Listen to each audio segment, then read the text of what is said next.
The 1960s remained, for many of us, a time remembered less for specific dates or headlines, and more for a particular rhythm of living that seemed, even then, unremarkable.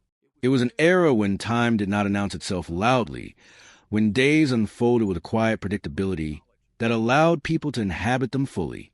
We did not speak of pace or balance because life moved at what felt like a natural speed, one that aligned effortlessly with human habits, physical limits, and shared expectations.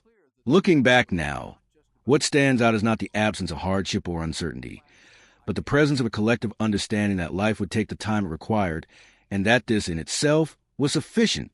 In those days, mornings often began without urgency. The day revealed itself gradually, through light filtering into rooms, through familiar sounds that marked the passage from sleep to wakefulness. We rose knowing roughly what awaited us, not because life lacked surprises, but because routines provided a stable framework within which variation could exist. Breakfast was not a transaction but a moment, shaped by repetition and familiarity. Simple gestures carried meaning not because they were consciously assigned importance, but because they were repeated day after day, becoming part of a shared language of living. Domestic spaces reflected this unspoken order. Homes were arranged for use rather than display, and objects carried the marks of handling and time.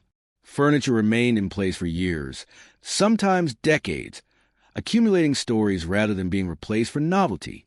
The sound of a radio in the background, the ticking of a clock, the hum of everyday activity formed a continuous backdrop against which life proceeded. Silence, too, had its place, accepted without discomfort, filling rooms without the need to be explained or avoided. Social interactions followed a similar pattern of steadiness. People encounter one another regularly and in predictable settings, not through scheduling but through shared routines. Conversations unfolded at an unhurried pace, shaped as much by pauses as by words. We listened because there was time to listen, and we spoke without the pressure of immediate response. Even disagreements moved within established boundaries, guided by an understanding that relationships endure beyond any single exchange. Much of what we learned during that period was absorbed indirectly. Instruction rarely took the form of explicit explanation. Instead, values were demonstrated through behavior, through choices made repeatedly in ordinary circumstances. We learned patience by observing how others waited, responsibility by watching tasks completed without complaint, respect by noticing how people address one another. These lessons did not announce themselves as lessons. They were simply part of the environment, absorbed gradually and almost unconsciously. Work, too, followed a rhythm that allowed for continuity. Many of us associate our working lives with a limited number of places and roles, often maintained over long stretches of time. Skills were developed through repetition and proximity, rather than constant reinvention. There was dignity in familiarity, in knowing not only how to perform a task, but when to perform it and when to stop. The boundary between work and rest was not sharply drawn, but it was understood, shaped by shared expectations rather than formal rules. Leisure did not present itself as an escape from life, but as an extension of it. Free time was woven naturally into the structure of days and weeks, emerging without being formally designated. Evenings offered opportunities for quiet activity, for conversation, for simple forms of entertainment that required presence rather than stimulation. There was pleasure in doing little, in allowing time to pass without demanding that it produce something measurable. Public spaces played a central role in reinforcing this sense of continuity. Streets, shops, and communal areas were familiar rather than interchangeable. We recognized faces not because we knew names, but because repeated encounters created a sense of belonging. These environments did not demand attention. They accommodated it. Movement through them followed established patterns that rarely needed to be questioned or revised.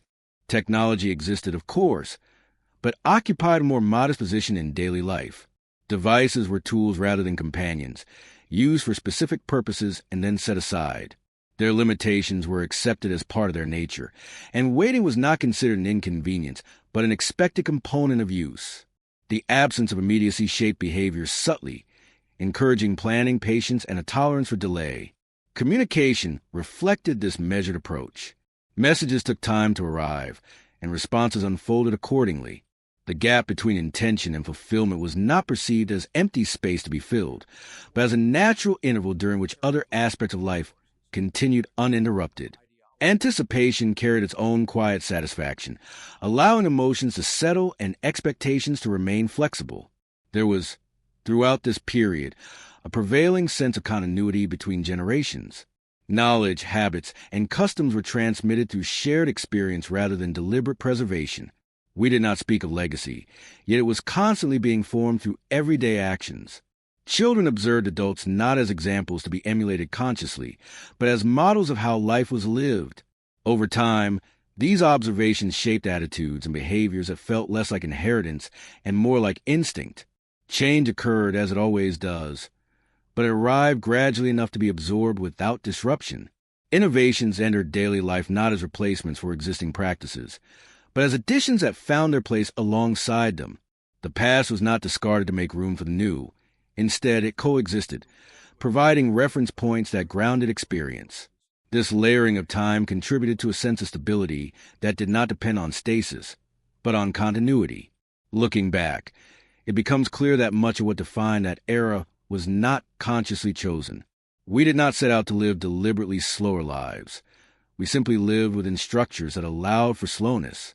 The absence of constant acceleration created space for reflection without requiring it. Life offered moments of intensity and urgency, but these were exceptions rather than the norm, standing out precisely because they contrasted with an underlying steadiness. Memory preserves these qualities not as a catalog of events, but as a texture of experience. We recall the feeling of time moving evenly, of days shaped by repetition rather than interruption. This recollection is not tinged with longing for a return, but with recognition of a way of living that once seemed ordinary. Its significance emerges only in retrospect, as we compare it to the heightened awareness of pace that characterizes later periods. The 1960s, for many of us, remain associated with a sense of being present without effort. We inhabited our lives without constant self-observation, guided by routines that required little explanation. This presence did not eliminate uncertainty or difficulty, but provided a stable foundation from which to face them. In remembering this, we are reminded not of what has been lost, but of what once felt natural and therefore invisible at the time. As the days unfolded during that decade, there was a shared understanding that life was something to be entered into fully rather than managed from a distance. Time did not fragment itself into competing demands, but stretched gently, allowing attention to settle where it was needed. Many of us remember how hours seemed broader then, not because clocks moved differently, but because our relationship with them was less anxious. We trusted that there would be enough time to complete what mattered, and this trust shaped how we moved through our days. Meals, for instance, were moments of gathering rather than interruptions between tasks. They followed recognizable patterns, often tied to the same hours each day, and their preparation carried a sense of continuity. Recipes were rarely written down with precision. They lived in memory and gesture, adjusted slightly according to circumstance.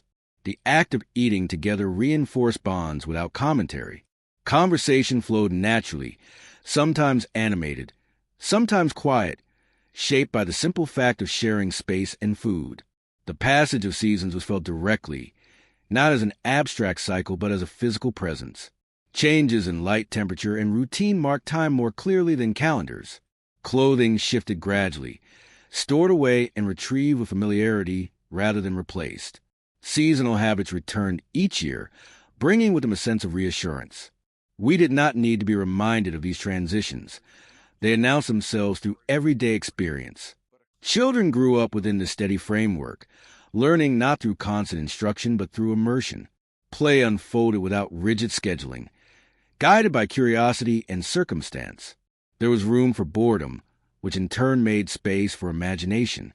Adults observed from a distance, intervening only when necessary, trusting that experience itself would teach resilience and judgment. This trust was not articulated, but it was deeply felt. Education extended beyond formal settings. Schools had their place, but much learning occurred through observation and participation in daily life. Skills were passed along informally, through shared tasks and quiet demonstration. The absence of constant evaluation allowed confidence to develop slowly, rooted in familiarity rather than performance. Progress was measured over years rather than moments. Public life reflected similar values. Civic rituals, whether formal or informal, provided a sense of belonging without demanding constant attention. People showed up because it was expected, and expectation itself was a form of commitment. Participation did not require enthusiasm to be declared. Presence was enough. Over time, this repeated participation fostered a quiet sense of responsibility towards shared spaces and institutions. Transportation, 2. Shaped daily rhythms in subtle ways. Travel required planning and patience, reinforcing the idea that movement was an experience rather than convenience. Journeys unfolded at a pace that allowed observation, creating continuity between departure and arrival. The act of going somewhere carried weight, not because distance was greater, but because effort was involved. This effort lent meaning to arrival. Even communication at a distance carried the sense of deliberation. Words were chosen carefully, not because of self-consciousness, but because opportunities to communicate were fewer and therefore valued. Silence between exchanges was not interpreted as absence, but as part of the relationship. The waiting itself became a form of connection, allowing thoughts to mature before being shared. Within families, roles were understood through repetition rather than negotiation. Expectations were rarely discussed explicitly, yet they guided behavior consistently.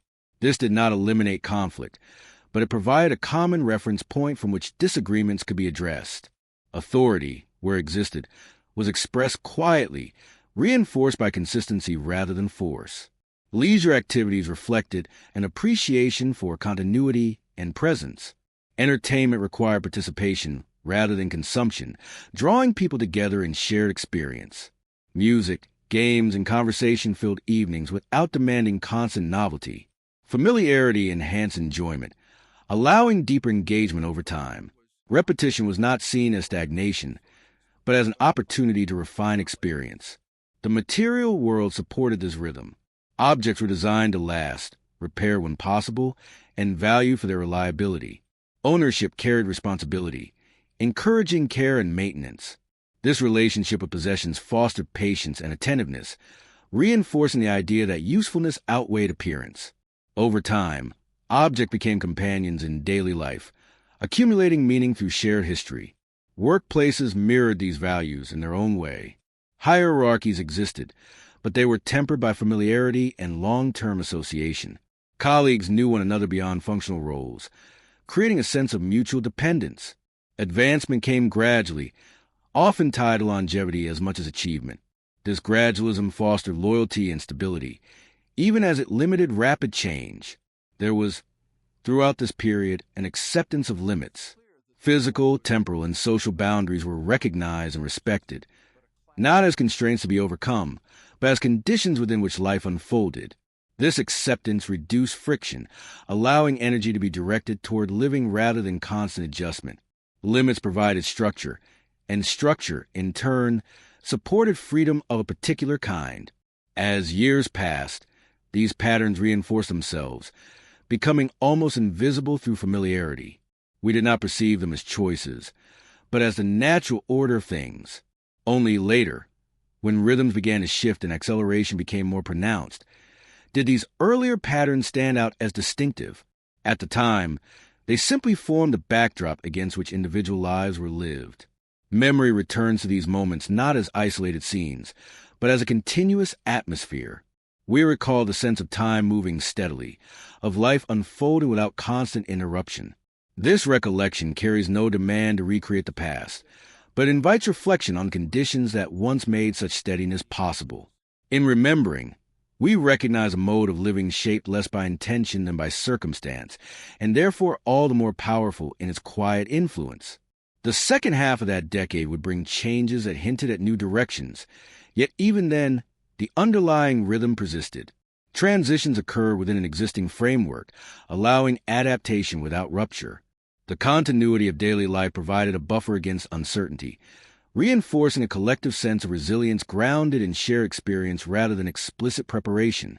In reflecting on this period, we come to understand that its defining qualities were not the result of idealization, but of alignment between human capacities and social structures.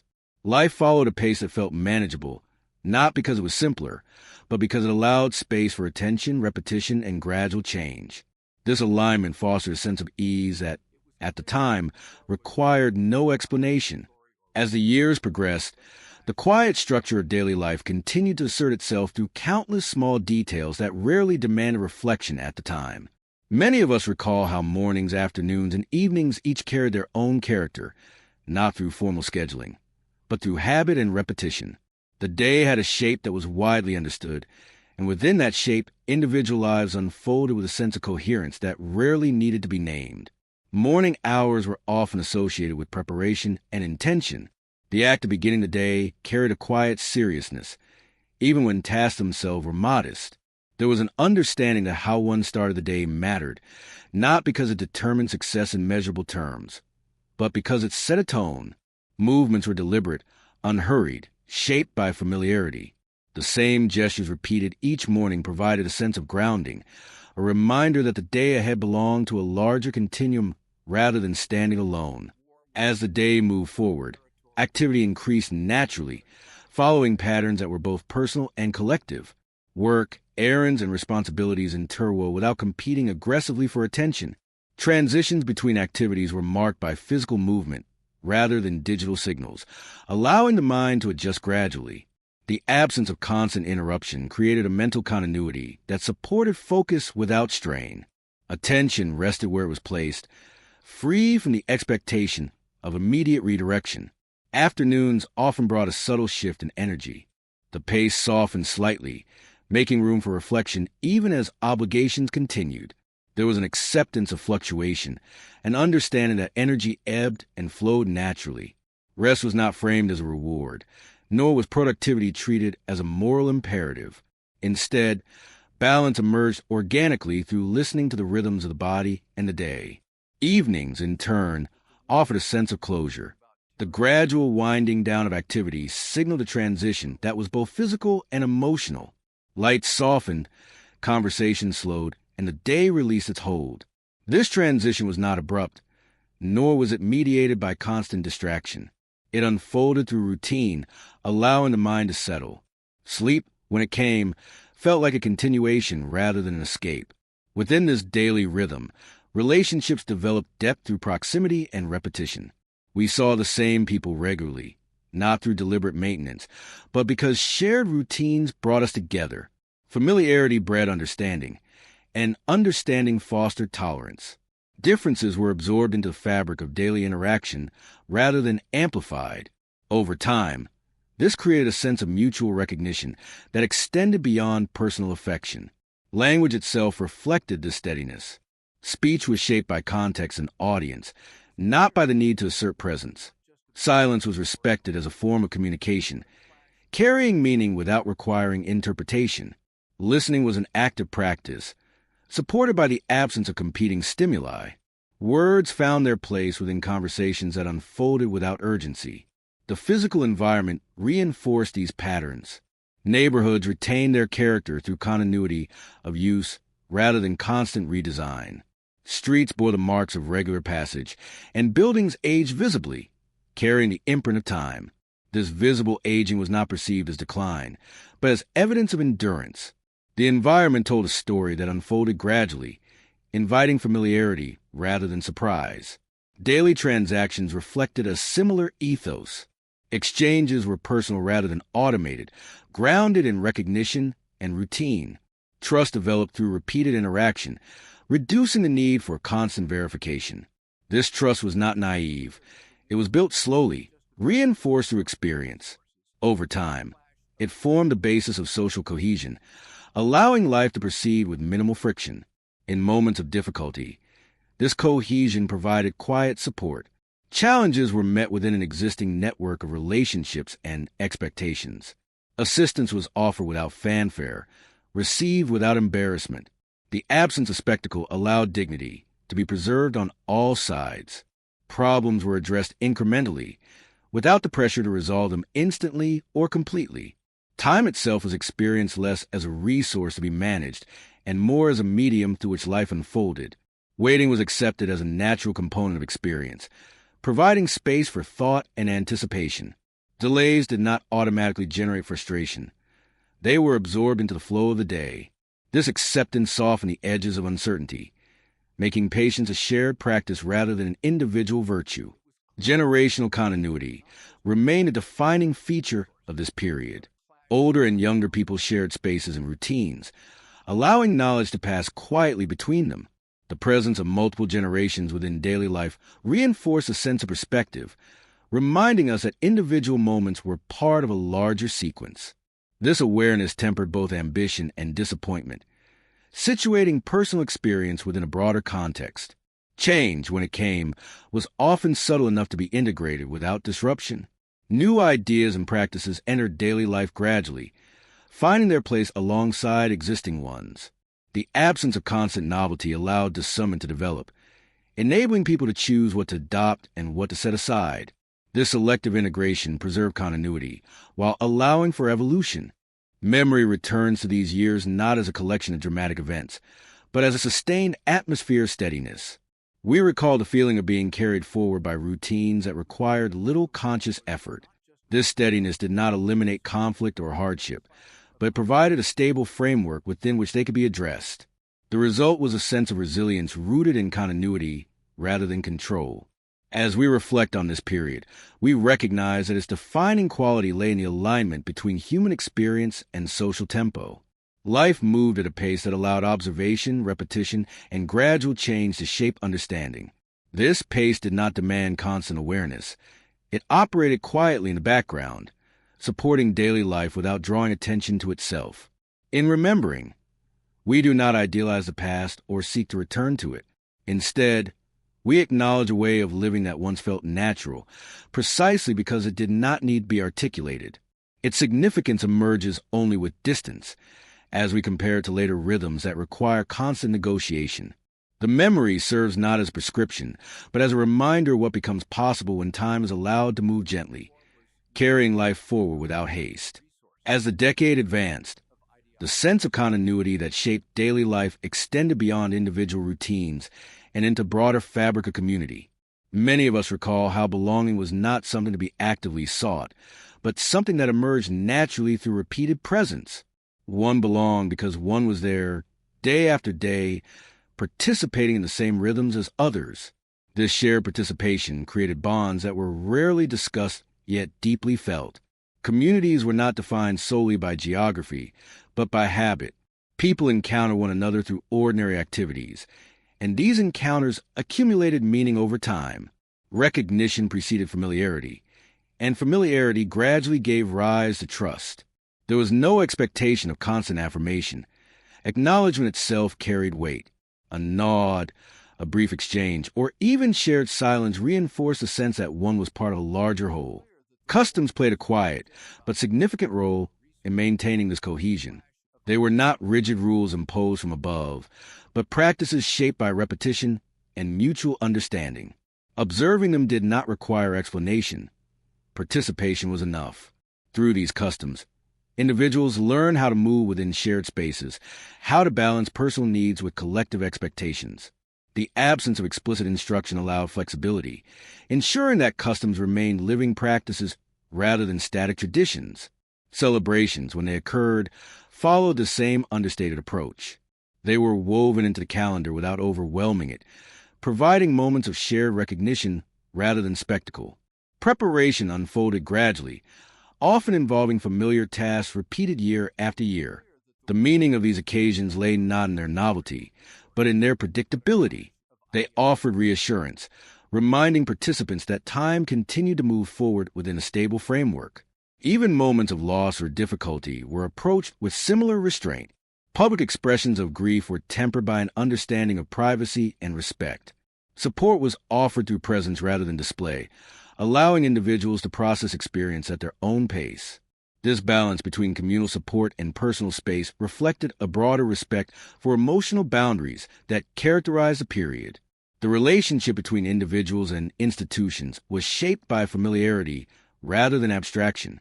Schools, workplaces, and local organizations were staffed by people known personally, blurring the line between role and individual. Authority was exercised through continuity and recognition rather than anonymity. This personal dimension fostered accountability on all sides, grounding institutional life in human relationships. Information traveled more slowly, and this slowness shaped how it was received. News arrived as part of a daily rhythm, often accompanied by conversation and reflection. The interval between events and their discussion allowed perspective to develop. Reactions unfolded over time, moderated by context and shared experience. This gradual processing reduced the sense of immediacy that can amplify uncertainty. The physical act of gathering information required intention. Reading, listening, and observing demanded presence, encouraging engagement rather than passive consumption. Over time, this engagement cultivated discernment, enabling individuals to place events within a broader narrative rather than reacting to them in isolation. Understanding developed incrementally, shaped by repetition and dialogue. Within households, responsibilities were distributed through habit rather than negotiation. Tasks were learned by doing, reinforced through repetition rather than instruction. This approach fostered a sense of contribution that did not require recognition. The satisfaction derived from completing familiar tasks reinforced self-worth quietly, without the need for external validation. The material simplicity of daily life supported this sense of sufficiency. Needs were understood within a limited range, reducing the pressure to acquire constantly. Possessions served clear purposes, and their maintenance became part of routine. This relationship of material goods encouraged care and attentiveness, reinforcing the idea that value lay in use rather than accumulation. Time spent alone was accepted as a natural complement to social life. Solitude did not carry stigma, nor did it require justification. It provided space for reflection and rest, allowing individuals to reconnect with themselves without feeling isolated. This balance between togetherness and solitude supported emotional resilience, enabling people to navigate change without losing grounding. As children grew into adults within this environment, they carried forward patterns absorbed through experience rather than instruction. These patterns shaped expectations subtly, influencing how they approached work, relationships, and responsibility. The continuity between generations was not enforced. It emerged organically through shared living. Differences were accommodated within a framework of mutual recognition. Looking back, we recognize that much of the stability depended on a shared acceptance of gradual change. Progress was not defined by speed, but by integration. New practices were adopted when they proved useful, not simply because they were new. This cautious openness allowed innovation to coexist with tradition, preserving continuity while allowing adaptation. Memory preserves these qualities not as rigid ideals, but as a lived experience marked by balance. We recall a time when life felt anchored, not because it was free of challenge, but because it unfolded within structures that supported attention and patience. These structures did not eliminate uncertainty, but they provided a reliable context within which it could be faced.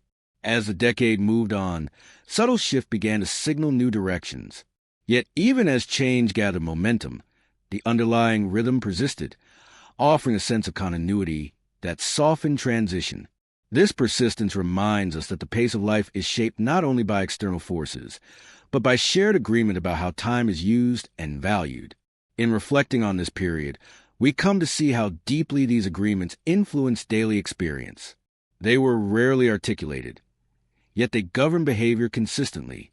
The result was a form of collective ease, born not of complacency, but of alignment between human needs and social structures. The memory of that alignment remains with us, not as a standard to be imposed, but as a reference point. It invites us to consider how pace, continuity, and presence shape experience over time. In remembering how life once followed a more human rhythm without drawing attention to itself, we gain insight into the quiet forces that sustain meaning across generations. As the familiar patterns of daily life continued to assert themselves, many of us experienced a growing awareness of time not as something to be measured, but as something to be inhabited. The passing of years did not announce itself dramatically. It revealed itself through accumulation. We notice it in subtle changes, in the way routines adapted almost imperceptibly, in the quiet deepening of experience that came from doing the same things repeatedly, yet never quite in the same way. There was comfort in this repetition, not because it eliminated uncertainty, but because it provided a stable reference against which change could be understood. We learn to recognize variation within sameness, to appreciate the small differences that distinguish one day from another. This attentiveness fostered patience, allowing meaning to emerge gradually rather than being demanded immediately. Life did not need to explain itself. It unfolded in its own time. Domestic life remained central to this experience. Homes function as anchors, offering continuity amid external change. The arrangement of rooms, the placement of objects, and the rhythms of household activity created an environment that supported both activity and rest. These spaces were shaped by use rather than design, evolving slowly as needs changed. The resulting familiarity allowed inhabitants to move through their days with ease, supported by surroundings that required little adjustment. The care of these spaces was integrated into daily life rather than set apart as a separate concern. Cleaning, maintenance, and organization followed regular patterns, reinforcing a sense of stewardship. These tasks were not framed as burdens, but as contributions to a shared environment. Over time, they became expressions of responsibility, reinforcing the idea that care was a continuous practice rather than occasional effort. Social expectations reflected similar values. Courtesy and consideration were expressed through consistent behavior rather than formal etiquette. Politeness did not require elaboration. It was embedded in tone, gesture, and timing. Waiting one's turn, allowing space for others, and acknowledging presence were habits learned through observation and reinforced through repetition. These small acts accumulated, shaping interactions in ways that felt natural rather than imposed. The pace of public life allowed for observation as well as participation. One could watch without feeling excluded, listen without needing to respond immediately. This flexibility accommodated different temperaments, allowing individuals to engage according to their capacity at any given moment. The absence of constant demand created room for reflection, enabling people to absorb experience before reacting to it. Learning continued throughout life, often without formal recognition. Skills were refined through practice, understanding deepened through exposure, and judgment developed through experience. This process was gradual and largely invisible, unfolding over years rather than moments. The lack of constant assessment allowed individuals to grow at their own pace, fostering confidence grounded in competence rather than comparison. The broader social landscape mirrored this gradualism. Changes in fashion, language, and custom occurred incrementally, allowing continuity to coexist with adaptation. New influences entered daily life without displacing established ones, creating a layered cultural environment. This layering provided depth, connecting present experience to past reference points. The result was a sense of belonging that extended across time as well as space. Work remained an important source of identity, yet it rarely consumed the entirety of one's sense of self. Roles were understood within a broader context of life, balanced by family, community, and personal interests. This balance did not require constant negotiation. It was embedded in social expectations that recognized the limits of sustained effort. Rest and activity complemented one another, reinforcing resilience rather than undermining it. Even ambition was shaped by this framework. Goals were pursued steadily, often over long periods, without the expectation of immediate fulfillment. Success was measured through durability rather than visibility, through contribution rather than recognition. This approach fostered perseverance, allowing individuals to remain engaged even when progress was slow. Achievement, when it came, felt integrated into life rather than standing apart from it. The relationship between past and present was experienced as continuity rather than contrast. Memories were not compartmentalized as separate from current experience. They informed it quietly, providing context and perspective. Stories were shared not to preserve the past as an object, but to integrate it into ongoing life. This integration allowed individuals to locate themselves within a larger narrative without feeling constrained by it. Silence played an important role in sustaining this continuity. Pauses in conversation, moments of stillness, and intervals of waiting were accepted as meaningful components of experience. They provided space for thought and emotional processing, allowing understanding to deepen. Silence was not perceived as absence, but as presence in another form, carrying its own weight and significance. As the decade progressed, subtle tensions emerged between established rhythms and emerging pressures. Yet these tensions were absorbed gradually, mediated by habits that prioritized continuity. Adjustments were made without abandoning core practices, allowing life to remain recognizable even as it evolved. This capacity for adaptation without rupture reflected a collective confidence rooted in experience. In reflecting on this period, we recognize how deeply these patterns shaped our perception of what was normal. The absence of constant urgency allowed attention to settle, enabling deeper engagement with daily life. This engagement fostered a sense of sufficiency, reducing the impulse to seek fulfillment elsewhere. Life, as it was lived, felt adequate without requiring constant enhancement. The memory of this adequacy remained significant, not as a standard to be enforced, but as a reference point. It reminds us that fulfillment can arise from alignment rather than accumulation, from continuity rather than acceleration. In recalling how life once unfolded at a pace that felt human, we gain insight into conditions that support meaning over time. As we continue to reflect, the image that emerges is not a static past, but a living process shaped by repetition, patience, and shared understanding. These qualities did not eliminate difficulty, but they provided a stable context within which it could be faced. The result was a form of resilience grounded in everyday practice rather than abstract ideals. This resilience, quietly cultivated, carried many of us forward into subsequent years. It informed how we responded to change, how we evaluated progress, and how we understood our place within a broader continuum. In remembering the steady rhythm of those days, we are reminded that life does not always need to move quickly to move forward. As the rhythm of life continued to carry us forward, many of us became increasingly aware of how deeply habits shaped our sense of stability. These habits were not rigid routines imposed from outside, but patterns that emerged naturally through repetition and shared understanding. They provided orientation, allowing us to move through days and years with a sense of direction that did not depend on constant decision-making. In this way, habit became a form of quiet guidance, supporting continuity without limiting freedom.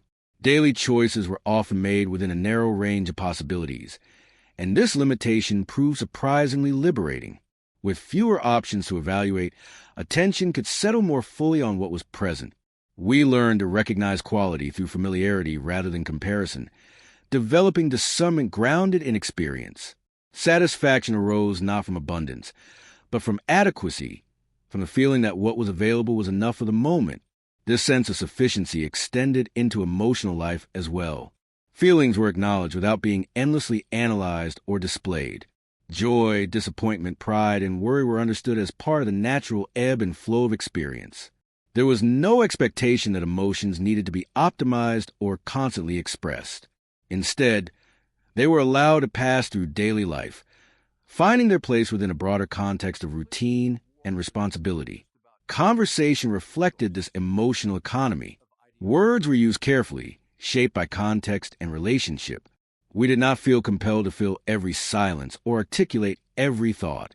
Listening was valued as much as speaking, and understanding often emerged gradually, through tone and timing as much as through content. This restraint fostered mutual respect, allowing conversations to unfold without pressure. The passage of time reinforced these patterns through repetition. Birthdays, anniversaries, and other markers arrived quietly, recognized without spectacle. Their significance lay not in celebration alone, but in continuity, in a reminder that life progressed steadily from one stage to another. These markers offered moments of reflection, allowing individuals to situate themselves in the flow of years without urgency. Work continued to provide structure, but it rarely defined totality of identity. Even those deeply committed to their roles understood them as part of a larger life.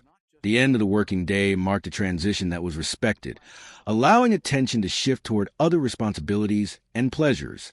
This boundary supported balance, preventing any single domain from overwhelming the rest. The physical act of ending the day carried symbolic weight. Tools were set aside, spaces were restored to order, and the environment shifted toward rest.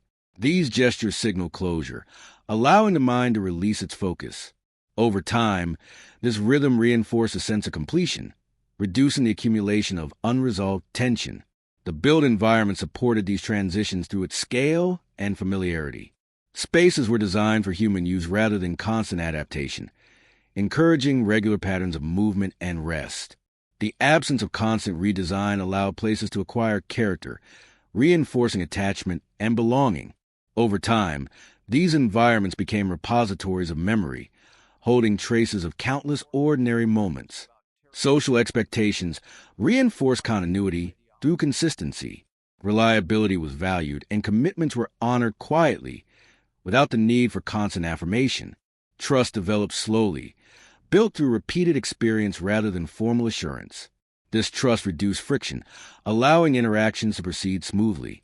When misunderstandings occurred, they were addressed within an existing framework of relationship, minimizing disruption. The concept of progress during this period was closely tied to endurance. Improvement was understood as something that unfolded over time, requiring patience and persistence. Sudden transformation was neither expected nor desired. This perspective encouraged long-term thinking, fostering decisions that prioritize stability alongside growth. Within families, this long-term perspective shaped relationships across generations. Elders were regarded as sources of experience rather than authority alone. Their presence offered continuity, connecting present life to past practice. Younger generations absorbed this continuity through observation, integrating it into their own developing identities. This transmission occurred quietly, without formal instruction, reinforcing a sense of belonging within a larger sequence. As individuals aged, their relationship with time evolved naturally. Youth gave way to maturity without abrupt redefinition. Roles shifted gradually, allowing identity to adapt without rupture. This gradual transition supported emotional continuity, reducing the sense of loss often associated with change. Life stages flowed into one another, connected by shared experience rather than sharp boundaries. Public discourse reflected similar restraint. Differences of opinion existed, but they were framed within a shared commitment to continuity. Debate unfolded within established norms, emphasizing respect and restraint. This approach did not eliminate disagreement, but it limited escalation, preserving social cohesion even amid change. The pace of innovation remained measured, allowing society to integrate new developments thoughtfully. Change was evaluated through lived experience rather than theoretical promise. This cautious approach reduced disruption, enabling people to adapt gradually. Familiar practices were not abandoned lightly. They were adjusted only when necessary, preserving continuity. Memory, looking back on this period, captures not dramatic transformation, but steady progression. We recall the feeling of being carried forward by routines that provided orientation and support. This memory is not one of perfection, but a balance of a life lived within human limits. Its significance lies in its ordinariness, in the way it allowed meaning to emerge through repetition. As later years would demonstrate, such balance is neither automatic nor guaranteed. It depends on shared agreements about pace, responsibility, and attention. During this period, those agreements were largely implicit, reinforced through daily practice rather than formal articulation. Their effectiveness lay precisely in this implicitness, in their ability to guide behavior without drawing attention to themselves. Reflecting on these years, we recognize how deeply they shaped our expectations of life. They taught us to value steadiness, to trust gradual change, and to find meaning in continuity. These lessons were not delivered through instruction, but through experience, absorbed quietly over time. The memory of that experience remains with us, informing how we perceive subsequent change. It offers a reference point, reminding us that life can unfold at a pace that feels aligned with human capacities. In recalling this, we do not seek to idealize the past, but to understand the conditions that once allowed such alignment to exist. As the sense of continuity deepened, many of us came to understand that stability was not the absence of movement, but a particular way of moving through time. Life advanced steadily, shaped by repetition that allowed meaning to accumulate rather than disperse. We did not experience this as stagnation, but as a form of quiet progress, where each day contributed incrementally to a larger whole. The passage of weeks and months was marked by familiarity rather than novelty. Certain days resembled those that came before, yet each carried subtle distinctions. These distinctions were not always noticed consciously, but they registered over time, creating texture within routine. This texture allowed memory to form not around isolated events, but around sustained experience, giving depth to recollection. Attention was directed outward as much as inward, We notice changes in weather, in light, in the behavior of others, and these observations anchored us in the present moment. The world offered enough variation to remain engaging without overwhelming attention. This balance supported a form of awareness that was both relaxed and attentive, allowing us to participate fully without constant vigilance. The relationship between effort and reward was understood in long terms. Results were expected to emerge gradually, shaped by consistent application rather than sudden breakthrough. This understanding fostered perseverance, encouraging individuals to remain committed even when progress was not immediately visible. The absence of constant feedback allowed motivation to be sustained internally, grounded in purpose rather than validation. Domestic routines continue to provide a foundation for this perseverance. Repeated tasks, performed day after day, created a sense of order that extended beyond the home. These routines reinforce reliability, both personal and collective.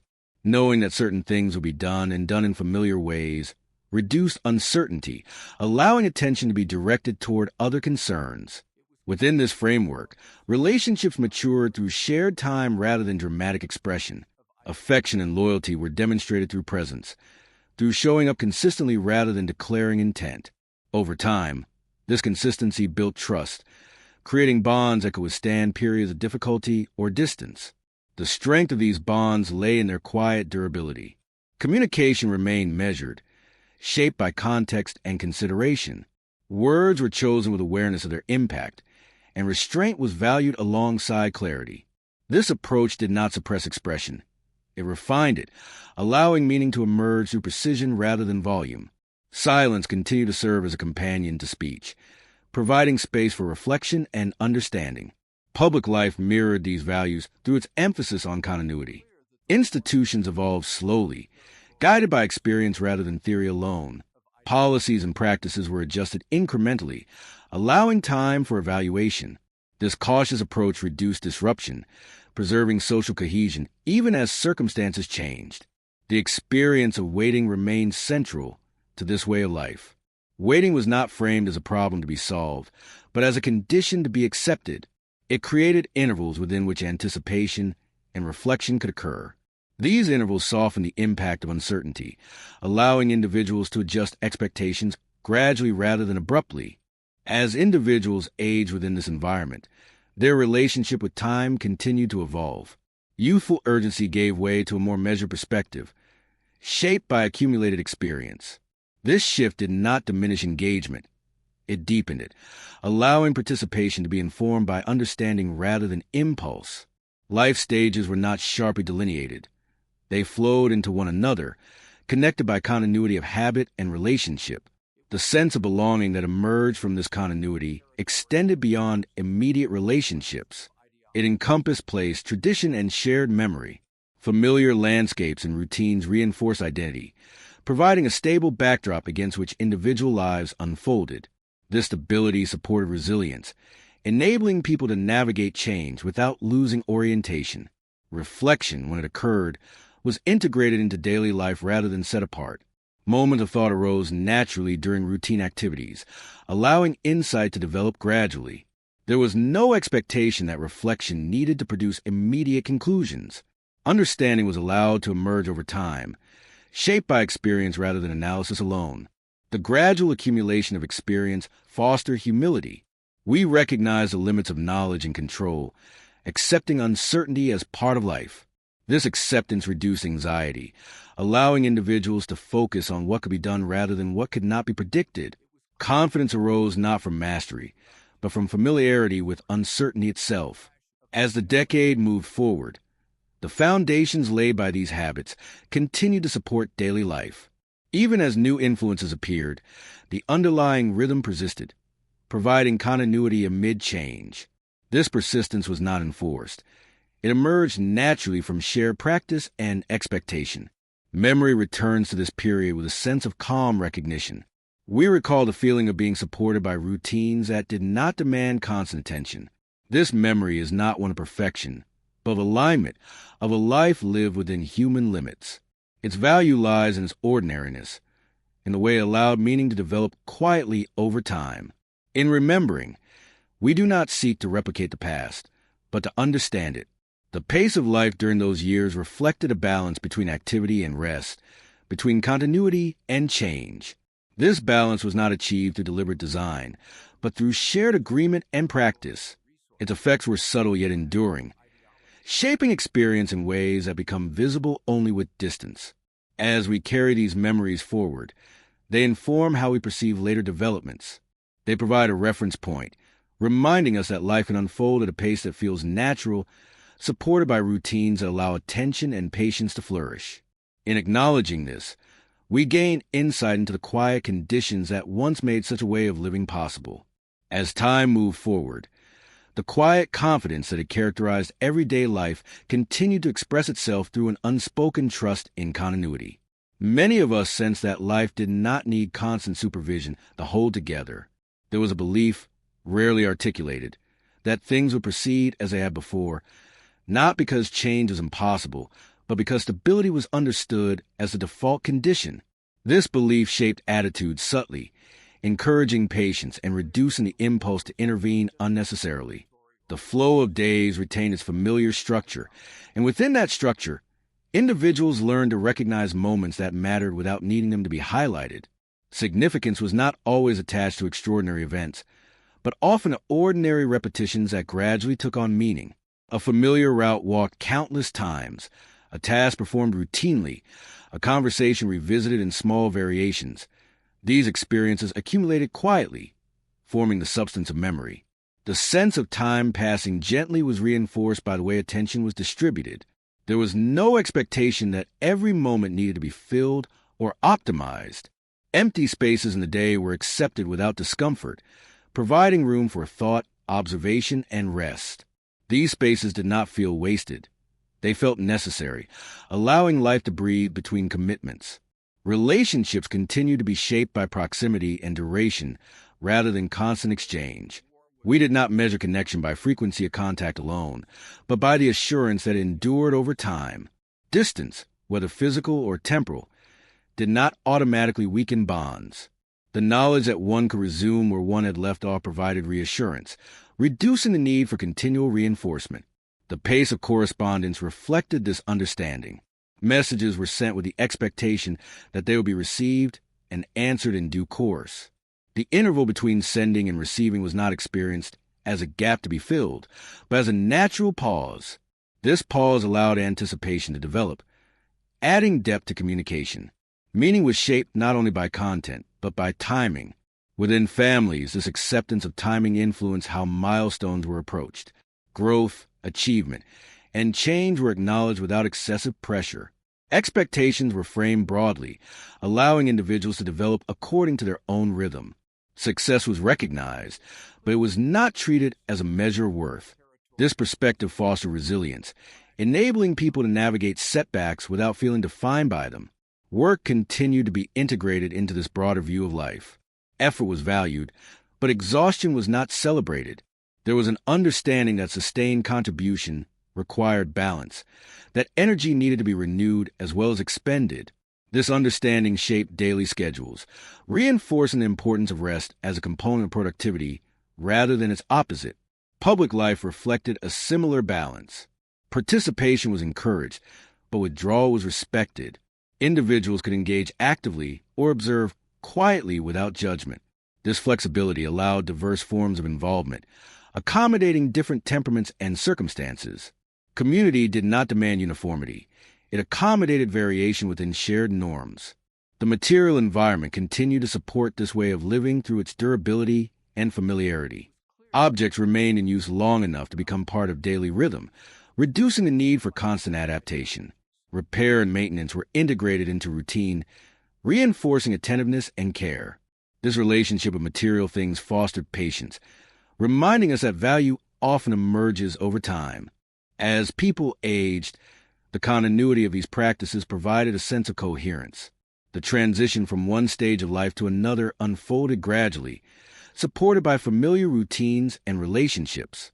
Identity evolved without rupture, shaped by accumulated experience rather than abrupt redefinition.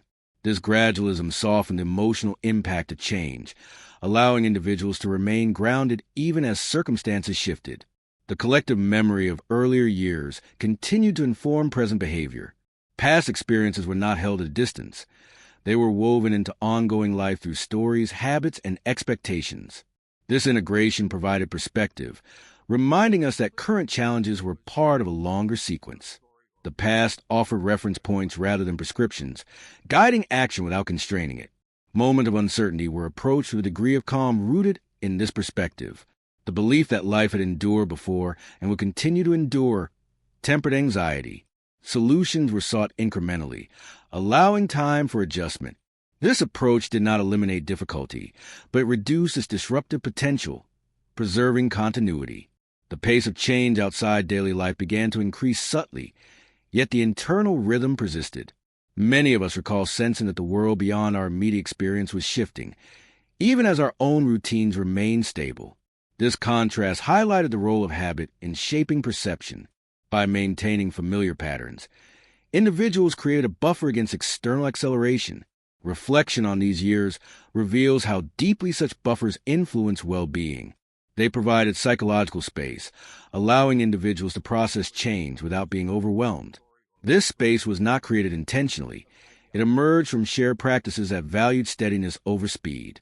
Its effects were cumulative, shaping attitudes toward time, effort, and expectation. The experience of living within this framework fostered a particular relationship with the future. Anticipation was present, but it was tempered by trust in gradual development.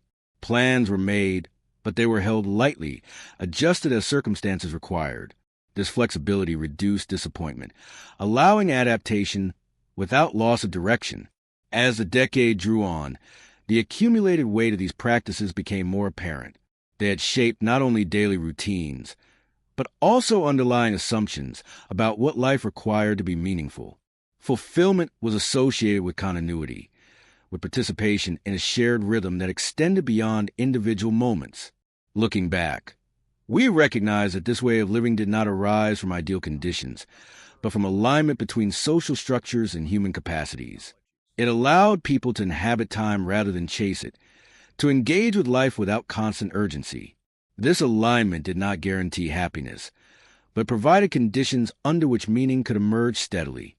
The memory of that alignment remains instructive. It reminds us that pace is not merely a function of external demand, but a shared agreement about how time is valued. During those years, such agreements operated quietly, reinforced through daily practice rather than formal declaration. Their power lay in their subtlety, in their ability to shape experience without drawing attention to themselves.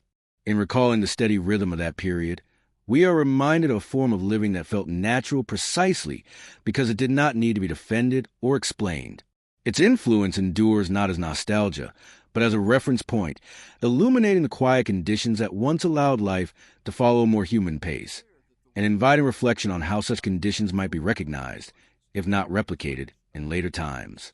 As the sense of continuity carried on, many of us became increasingly aware that our relationship with time was shaped less by intention than by environment. We lived within structures that quietly encourage patience, and this patience, in turn, influenced how we perceive both ourselves and others. Time was not something to be conquered or optimized, but something that accompanied us, moving forward at a pace that rarely demanded justification. Daily life retained a certain predictability, yet this predictability did not feel confining. On the contrary, it offered reassurance. Knowing what to expect allowed attention to relax, making room for subtle variation. We learned to notice small changes precisely because the broader framework remained stable. A slight shift in routine, a new tone in a familiar voice, a change in weather patterns. These details stood out against a background of consistency. This attentiveness extended into social life. We observed one another closely, not out of scrutiny, but out of familiarity. Changes in behavior or mood were noticed because people were present to one another in unremarkable ways. Concern expressed itself quietly, through gestures and timing rather than explicit inquiry. Support often arrived without being requested, guided by an intuitive understanding developed through shared experience. The passage of time within relationships was marked by accumulation rather than milestones alone. Trust deepened gradually, shaped by countless small interactions that confirmed reliability. Disagreements, when they occurred, were absorbed into the larger fabric of relationship, rarely threatening its continuity. The expectation that relationships endure beyond individual moments fostered resilience, allowing connections to withstand strain. Within this context, memory functioned not as a static record, but as a living process. Past experiences inform present choices subtly, shaping expectations and responses. We did not constantly revisit the past, yet remain close at hand, integrated into daily life through habit and perspective. This integration allowed experience to accumulate meaning over time rather than remaining isolated. The rhythm of work continued to play a significant role in shaping this accumulation. Tasks repeated over years developed a sense of familiarity that supported competence and confidence. Mastery was not pursued aggressively.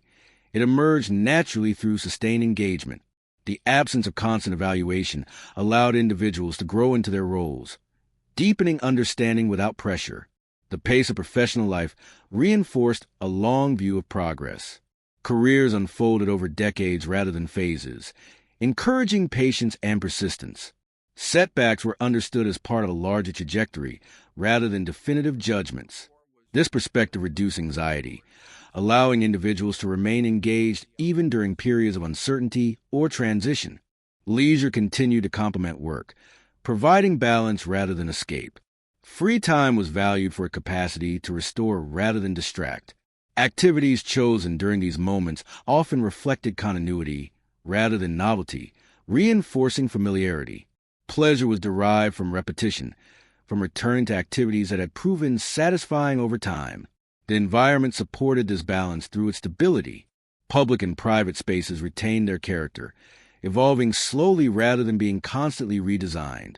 This stability allowed individuals to form attachments, grounding experience in place. Over time, these places became associated with memory, reinforcing a sense of belonging that extended beyond immediate circumstance. As individuals moved through different stages of life, this sense of belonging provided continuity. Transitions were navigated within an existing framework of relationship and routine, reducing disruption. Identity evolved gradually, shaped by accumulated experience rather than abrupt change. This gradualism supported emotional stability, allowing individuals to adapt without feeling disoriented. The collective nature of experience remained central. Shared routines and expectations created a sense of mutual understanding that extended across differences. Even when opinions diverged, the underlying commitment to continuity provided common ground. Disagreement unfolded within boundaries shaped by respect and familiarity, preserving social cohesion. The pace of information exchange continued to encourage reflection. News and ideas circulated slowly enough to be absorbed thoughtfully. Discussion unfolded over time, moderated by context and shared experience. This gradual processing allowed perspective to develop, reducing the likelihood of reactive judgment. Understanding was shaped collaboratively through conversation and reflection. Waiting remained an accepted part of this process. Delays were integrated into daily life, providing space for anticipation and adjustment. Rather than being experienced as obstacles, they were understood as natural intervals within which life continued to unfold. This acceptance reduced frustration, allowing individuals to remain present even amid uncertainty. The cumulative effect of these practices shaped a particular orientation toward the future. Expectations were grounded in continuity rather than disruption. While change was acknowledged as inevitable, it was not anticipated with urgency. Plans were made with flexibility, allowing adaptation without loss of direction. This approach fostered confidence rooted in experience rather than control. As the decade progressed, subtle signs of acceleration appeared beyond daily routines. New influences began to press in from outside, hinting at shifts in pace and expectation. Yet within the established framework of daily life, these influences were absorbed gradually. Habit and routine acted as stabilizing forces, moderating the impact of change. Memory, reflecting on this period, highlights the quiet effectiveness of such moderation. The absence of constant urgency allowed individuals to remain oriented, even as circumstances evolved. This orientation was not achieved through resistance to change, but through continuity of practice. Life moved forward, but it did so without severing its connection to what had come before. The sense of adequacy that emerged from this continuity remains significant. It reminds us that meaning does not always require intensity or speed. It can arise from sustained engagement, from the quiet accumulation of experience shaped by repetition and care. This realization carries weight precisely because it was not articulated at the time. It was lived rather than explained. In recalling these years, we recognize how deeply this way of living influenced our expectations of time and attention. It shaped how we responded to challenge, how we evaluated progress, and how we understood fulfillment. These expectations did not disappear as circumstances changed. They continued to inform perspective, providing a reference point amid later acceleration. The memory of that reference point invites reflection rather than judgment. It allows us to see how life once unfolded within a pace that felt aligned with human capacities. This alignment did not eliminate difficulty, but provided conditions under which difficulty could be faced without constant strain. As we continue to reflect, the enduring impression is one of steadiness. Life moved forward not through dramatic leaps, but through sustained continuity. This steadiness shaped experience quietly, supporting resilience and meaning over time. In remembering it, we gain insight into the subtle forces that once allowed life to follow a more human rhythm, and into the ways such forces continue to influence us long after the circumstances that produce them have changed. As the years accumulated, many of us began to sense that the steadiness we had known was not merely a background condition, but shaping force that had quietly influenced how we interpreted the world. It had trained our attention to move slowly, to linger, to notice. This training was never formal, never articulated, yet informed perception in lasting ways. We approached situations with an expectation of continuity, trusting that understanding would emerge through time rather than instant clarity. This expectation shaped how we met uncertainty. When questions arose, there was often a pause before response, an interval during which possibilities could be considered without pressure. The absence of immediate resolution did not provoke alarm. Instead, it was accepted as part of the process. We trusted that answers, if they came, would do so gradually, shaped by experience rather than haste. This trust softened the edges of doubt, allowing curiosity to coexist with patience. The fabric of daily life continued to reinforce this approach through its predictability. Familiar sequences of activity provided orientation, allowing the mind to settle. Within these sequences, attention could wander gently, making room for reflection. Thought did not need to be constantly directed. It followed its own rhythm, guided by the structure of routine. This freedom within structure fostered a sense of ease that was deeply internalized. Social interactions reflected a similar confidence in gradual understanding. First impressions were not treated as definitive. Relationships were allowed to unfold over time, revealing complexity through repeated contact. This patience encouraged tolerance, reducing the impulse to judge quickly. Differences were observed, considered, and integrated into a broader understanding of character. Over time, this approach fostered depth, allowing relationships to develop resilience. The shared nature of experience played a crucial role in sustaining this depth. We moved through similar days, encountered similar challenges, and relied on similar routines. This common ground reduced the need for constant explanation. Understanding was often implicit, rooted in shared context. Communication could remain economical because so much was already known. This economy of expression supported clarity without verbosity. Public life continued to be shaped by these shared assumptions. Participation did not require constant affirmation. It was sustained through presence and repetition. Institutions relied on continuity of involvement rather than continuous reinvention.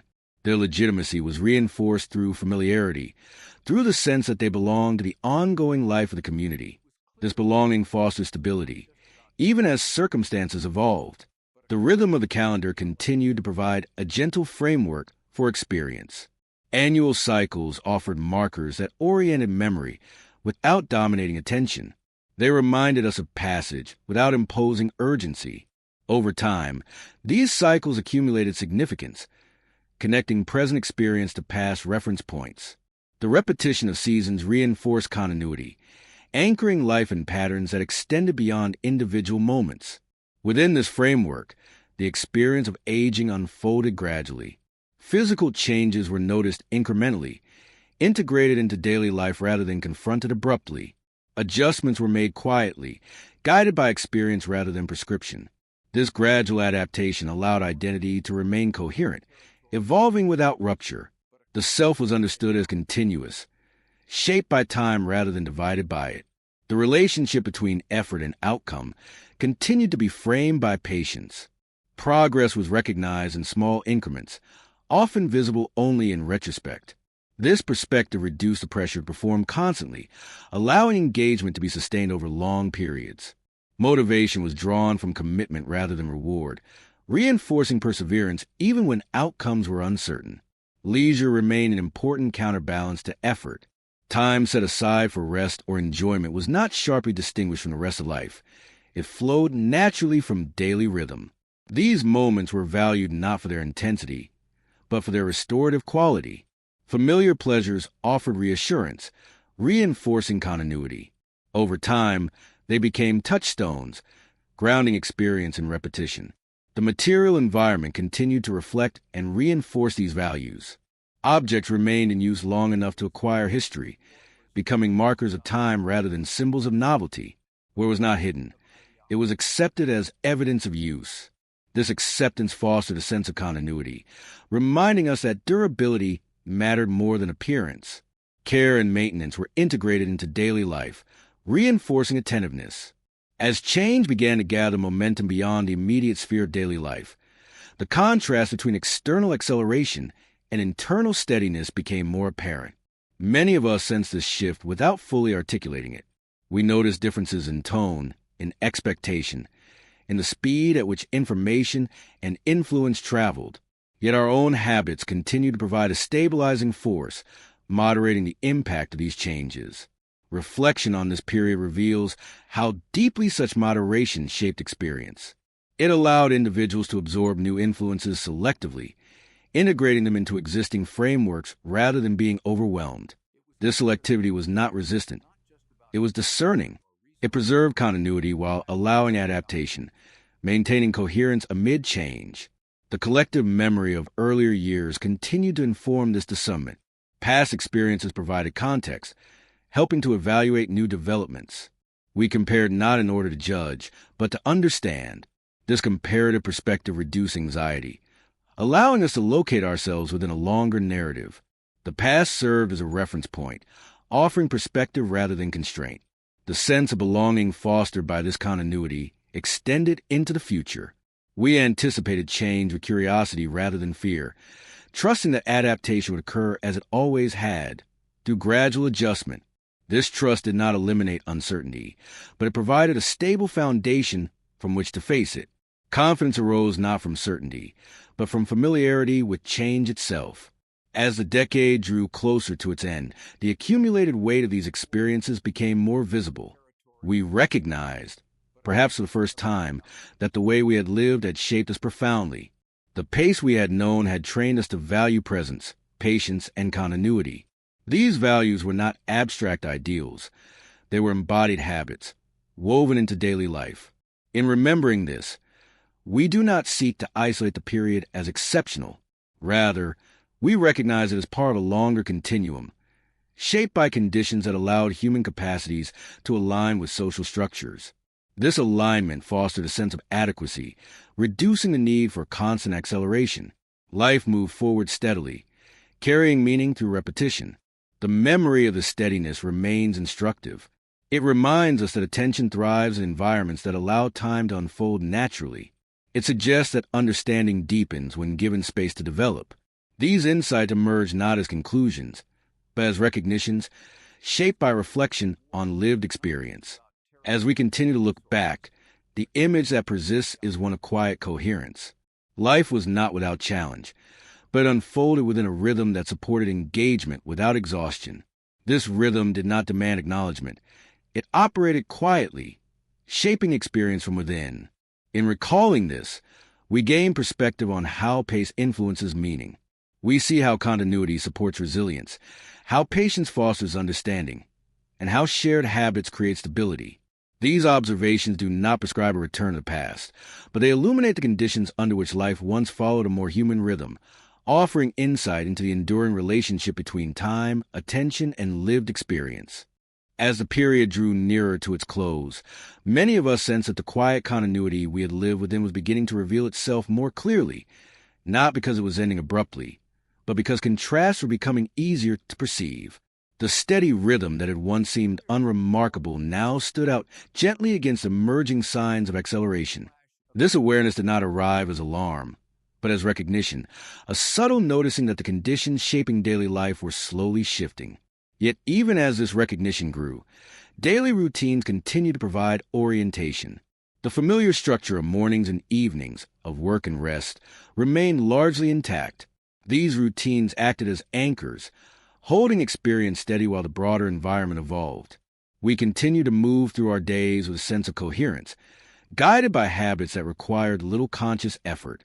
This coherence offered reassurance, allowing us to observe change without feeling compelled to react immediately. The ability to observe without haste became increasingly valuable. We had been shaped by years of living within a pace that encouraged reflection, and this capacity remained with us. When new influences appeared, we were inclined to watch first, to allow their implications to become clear over time. Immediate judgment felt unnecessary. Experience had taught us that understanding often arrived gradually, shaped by context rather than urgency. This approach extended into conversations about the future. Expectations were expressed cautiously, framed by an awareness of continuity. We spoke less of disruption and more of adjustment, less of replacement and more of integration. The future was imagined not as a break from the past, but as an extension of it, altered by circumstance yet grounded in familiar patterns. This imagination fostered calm, reducing the fear often associated with change. Within families, this perspective influenced how transitions were navigated. Younger generations began to encounter new possibilities, yet these were approached within an existing framework of values shaped by repetition and example. Guidance was offered indirectly, through presence and shared activity rather than explicit instruction. This approach respected individual autonomy while maintaining continuity, allowing change to unfold without severing connection. The experience of aging continued to be integrated into daily life. Physical and emotional changes were acknowledged quietly, adjusted to gradually. There was little sense of abrupt loss. Instead, there was adaptation, shaped by experience and acceptance. This gradualism supported dignity, allowing identity to evolve without rupture. Life stages blended into one another, connected by shared memory and habit. Public spaces continue to serve as sites of continuity. Familiar routes, buildings, and gathering places retain their character, providing stability amid broader change. These environments held memory collectively, reinforcing a sense of belonging that transcended individual experience. Even as new elements appeared, the underlying structure remained recognizable, allowing attachment to endure. The flow of information, though beginning to quicken, was still mediated by routine. News was absorbed within a familiar rhythm, discussed and reflected upon rather than consumed continuously. This mediation allowed perspective to develop, reducing the sense of immediacy. Understanding remained a shared process, unfolding through conversation and reflection rather than reaction. The values that had been absorbed through years of repetition continued to guide behavior. Courtesy, patience, and restraint remained embedded in daily interaction. These values did not require articulation. They were enacted through timing, tone, and attention. Their persistence reinforced continuity, shaping experience even as circumstances evolved. Work life, too, reflected this persistence. Roles and responsibilities continued to be approached with a long view, emphasizing durability over speed. Effort was sustained through commitment rather than pressure. Even as new expectations emerged, the underlying ethic of perseverance remained influential, providing stability amid adjustment. Leisure retained its restorative function. Time away from obligation continued to be valued for its capacity to renew rather than distract.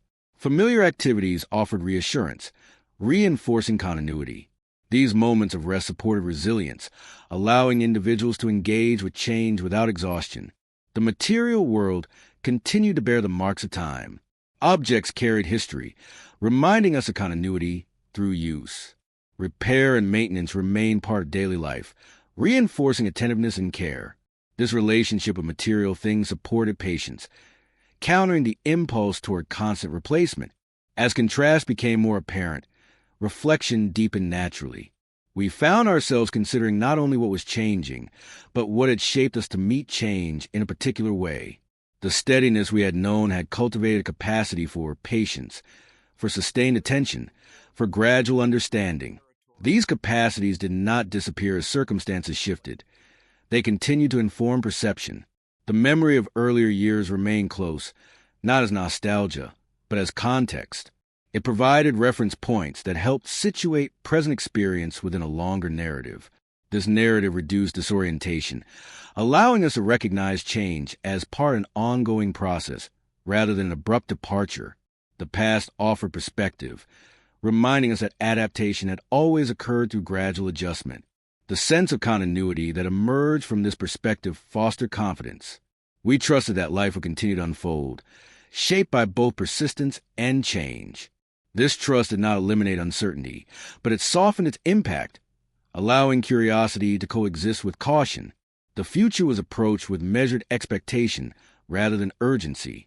As the decade moved toward its end, the cumulative influence of these habits became more evident. We recognized, perhaps more clearly than before, that the pace at which we had lived had shaped our understanding of meaning. It had taught us to value presence over speed, continuity over novelty, depth over immediacy. These values were not abstract ideals. They were embodied through years of lived experience. In reflecting on this, we do not isolate the period as exceptional. Instead, we recognize it as part of a continuum shaped by conditions that allowed human capacities to align with social rhythms. This alignment fostered a sense of adequacy, enabling life to unfold without constant acceleration.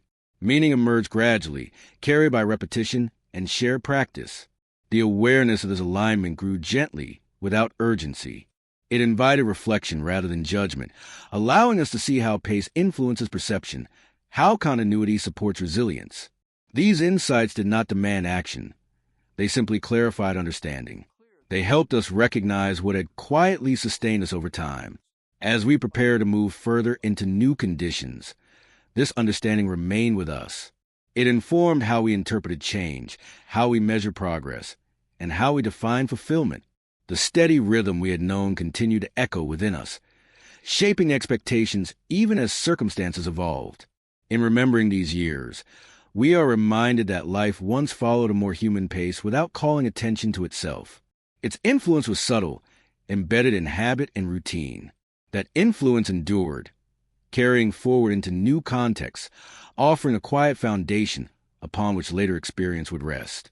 As the period settled into memory, many of us came to understand that what we had lived through was not defined by a single decade alone, but by a way of inhabiting time that left a lasting imprint. The closing of those years did not arrive as an ending in the conventional sense.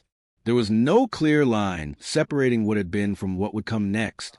Instead, the rhythm we had known continued quietly within us, shaping perception long after circumstances began to change. What endured most strongly was a particular relationship with time itself. We had learned, without instruction, that time could be trusted. It did not need to be chased or compressed to be meaningful. Days that unfolded calmly, marked by repetition and familiarity, proved capable of carrying depth. This trust remained with us, influencing how we approached later moments of uncertainty and acceleration. The memory of ordinary days became especially significant, not because they were dramatic, but because they revealed how meaning could arise from continuity. We remembered mornings that resembled countless others, afternoons shaped by steady activity, evenings that closed gently. These recollections formed a kind of internal landscape, one that could be revisited not as escape, but as orientation. As the world beyond our immediate routines began to shift more visibly, this internal landscape offered stability. We recognized change more readily because we had known steadiness so well. Contrast sharpened awareness, allowing us to perceive acceleration without being entirely carried by it. The habits we had absorbed continued to act as anchors, grounding attention even as pace increased elsewhere. The values shaped through repetition remained influential. Patience, once practiced unconsciously, became a conscious resource. The ability to wait, to observe, to allow understanding to emerge gradually proved invaluable. These capacities were not tied to a particular era. They traveled with us, informing how we responded to new demands and expectations. Relationships, too, bore the imprint of those earlier rhythms. The trust built through consistency endured, allowing connections to persist even as modes of interaction evolved. We carried forward an understanding that presence mattered more than frequency, that depth developed through time rather than immediacy. This understanding softened transitions, preserving continuity within change.